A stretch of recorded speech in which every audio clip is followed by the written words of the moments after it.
One thing I'm always going to remember about Akiiki was the devotion that she had to her faith. Akiiki prioritized, she had a deep devotion to her faith to the very end. During the last month, in the midst of her pain and weakness, she had a sense of peace when she was watching the Trinity Broadcasting Network on television or listening to music playing in the background, Christian music playing on the radio, or when Matthew played the guitar and we sang along. It always drew a smile to her face as she nodded along. I remember during better times, we went together to church every Sunday. She always took an hour, over an hour actually, preparing herself.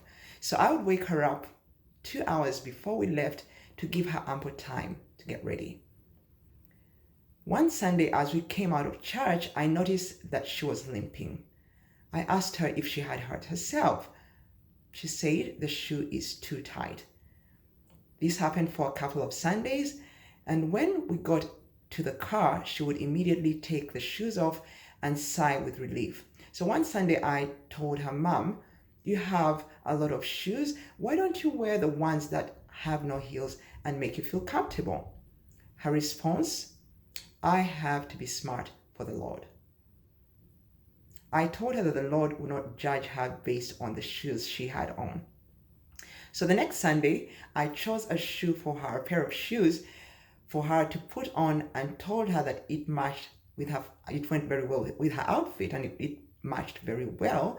So she said, she looked at the shoes and she insisted on wearing another pair of shoes.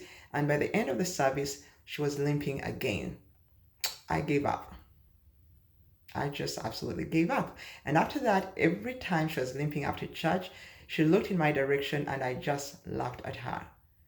But what that demonstrated was the faith that she prioritized. To her, coming into the house of the Lord was worth the pain. We're going to miss you, Ombita Akiiki.